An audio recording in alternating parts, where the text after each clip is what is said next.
Kalusot mo ta. Grabe yung bagyong umpong. Ayan yung nangyari. Binukasan niya na yung namin, yung kalsada sa Sitio Manlumay papuntang Kalubian. Ayan mga pangga, yung kalsada ay hindi na pumadaanan ng truck, motor, kahit anong hindi na po siya pwedeng madaanan kasi yung kalsada niya natakpan na ng mga lupa. Grabe, tatlong landslide sa mga pangga sa Sitio Manlumay doon po sa amin. Tapos iba din doon sa sa Borabod. Kasi magkasunod lang siyang lugar na yan mga pangga eh. Manlumay at saka Borabod, magkasunod lang yan sila. Oh, ayan oh, grabe. Grabe talaga.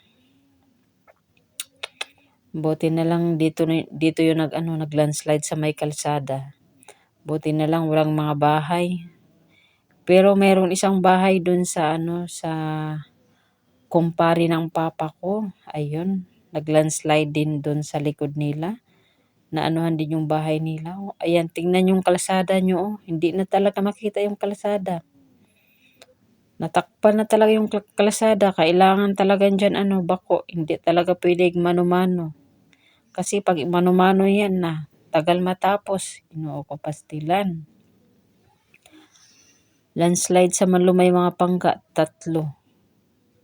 O 4 pala. Grabe, yung Manlumay lang. Ayun. Sa taas 3, tapos papuntang baba, ayan. Ito mga pangga. Dito po may nag-landslide po dito. Sitio Manlumay pa rin ito. Ito po yung bahay na nag-landslide. Mabuti na lang wala pong tao. Nakaano din sila. Nakabantay, ayan. Hirap talaga. Kaya lagi lang tayo dasal sa Panginoon. Ay nako, umpong.